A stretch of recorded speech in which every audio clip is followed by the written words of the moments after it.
जी, अब polycystic ovary syndrome देखना है। पॉलीसिस्टिक ओवरी सिंड्रोम जो है इसमें ओवेरियन डिस्फंक्शन होती है क्योंकि ओवरी में सिस्ट बन जाते हैं और उसके साथ ना कुछ कार्डिनल फीचर्स हैं। एक हाइपर एंड्रोजनिज्म होगा, एंड्रोजन का लेवल ज़्यादा होगा। जैसे मैंने आपको लास्ट जब हम मेमोरिया की इन्वेस्टिगेशन पढ़ रहे थे तो मैंने कहा था जब हम हार्मोन लेवल करवाएंगे उसमें अगर पीसीओएस के लेवल देखे जाएँ तो उसमें टेस्टोस्टेरोन का लेवल रेज्ड होगा क्योंकि पीसीओएस में क्या होता है कि हाइपर एंड्रोजनिज्म हो जाता है। और जब आप मॉर्फोलॉजी देखते हो ओवरी की तो उसमें बहुत सारी सिस्ट मिलती हैं। इसकी जो देखा जाए क्लिनिकल मैनिफेस्टेशन तो उसमें मेंस्ट्रुअल इरेगुलरिटीज आती हैं। एंड्रोजन के एक्सेस के जो साइंस है वो आते हैं, यानी हिर्सुटिज्म, एक्नी, ओबेसिटी।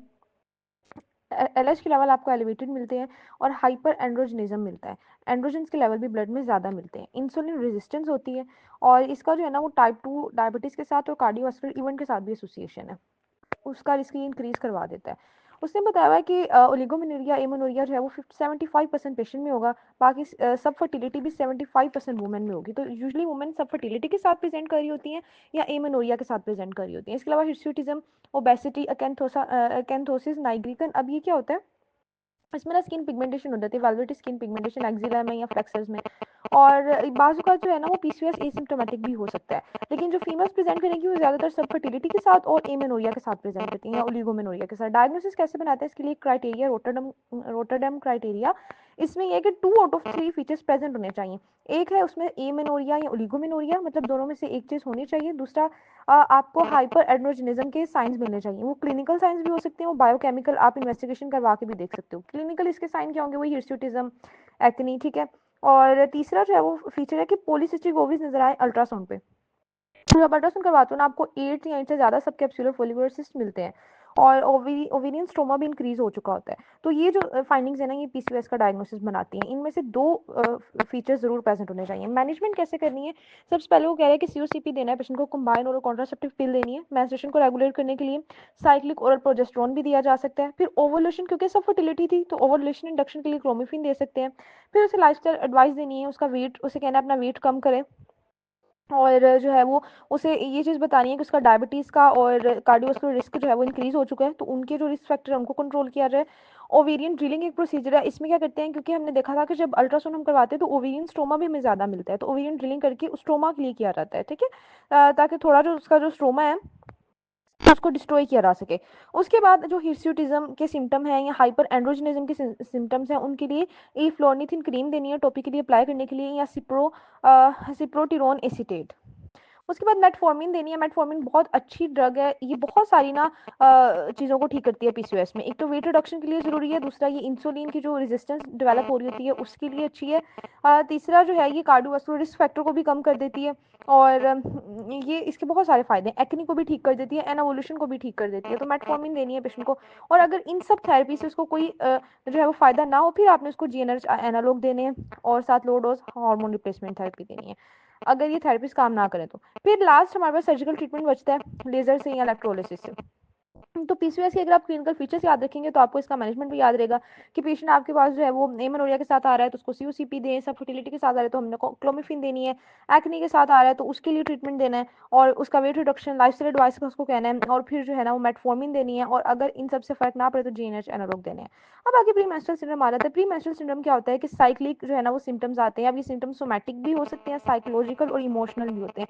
यूजली सारी वुमेन में ये हो रहा होता है, लेकिन अगर इसकी बहुत ज़्यादा एवरीडे लाइफ डिसरप्ट होना शुरू हो जाए और सिम्टम जो है वो बहुत ज़्यादा हो जाए, सीवियर हो जाए, तो फिर इसको ट्रीट करना ज़रूरी है। एक्टोलॉजिस्ट की अननोन है, लेकिन ये कंसीडर किया जाता है कि जो एस्ट्रोजन है, प्रोजेस्टेरोन है, ये जो हार्मोन है, ये न्यूरोट्रांसमीटर का जो लेवल है ना चेंज कर देते हैं, उस वजह से ये सिम्टम्स आते हैं।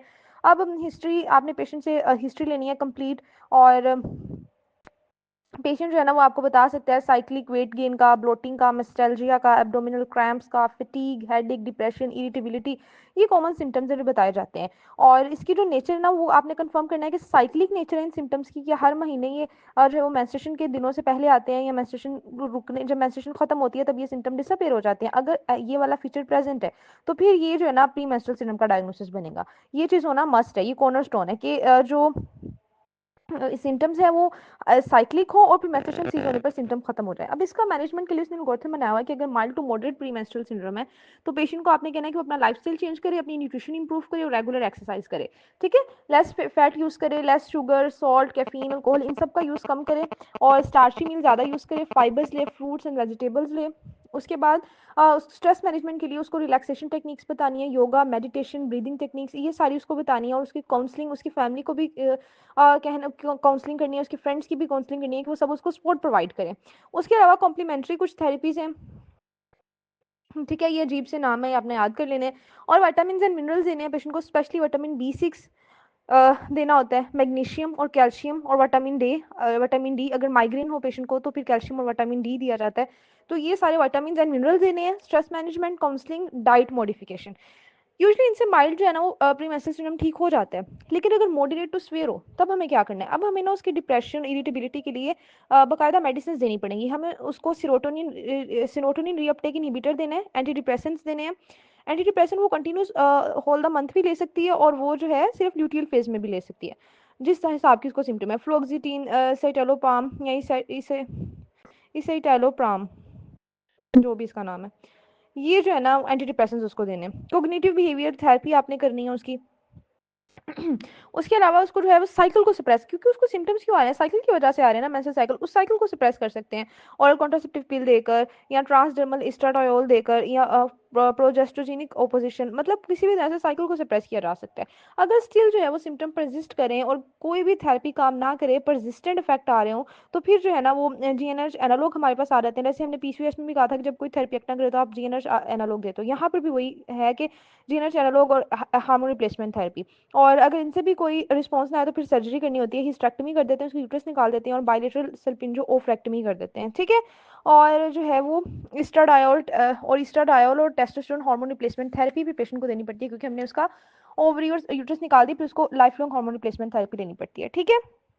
अच्छा, अब आगे उसने ना, ये तो मैंने आपको फिगर से बताया ना, आगे उसने इन्हीं चीज़ों को लिखा हुआ है कि मेडिकल में हमारे पास मेडिकल ट्रीटमेंट में कंबाइंड और कॉन्ट्रासेप्टिव पिल्स आती हैं, ट्रांसडर्मल एस्ट्रोजन आता है, जीनर चैनलोग आते हैं, लेकिन जीनर चैनलोग हम तब देते हैं जब बाकी थेरेपिस्ट काम ना करें। और सबसे इनिशियल जो है वो कंजर्वेटिव मैनेजमेंट ही होता है कि स्ट्रेस रिलैक्सेशन टेक्निक, और अल्कोहल कैफीन के कम करो, फाइबर ज़्यादा लो, फ्रूट्स वेजिटेबल खाओ, योगा करो, मेडिटेशन, ये सारी चीज़ें होती हैं। उसके बाद अगर इन सबसे काम ना बने तो आपने जो हिस्टेक्टमी और बायलेटरल सल्पिंजोफ्रेक्टमी कर देनी है। लेकिन पेशेंट को विटामिन और मिनरल भी दिए जाते हैं, इनसे भी सिम्टम्स इंप्रूव हो सकती हैं। चले, ये चैप्टर खत्म हो गया। नेक्स्ट जो चैप्टर है वो डिसऑर्डर्स ऑफ मेंस्ट्रुअल ब्लीडिंग है, इसको फिर नेक्स्ट वॉइस नोट से देखते हैं।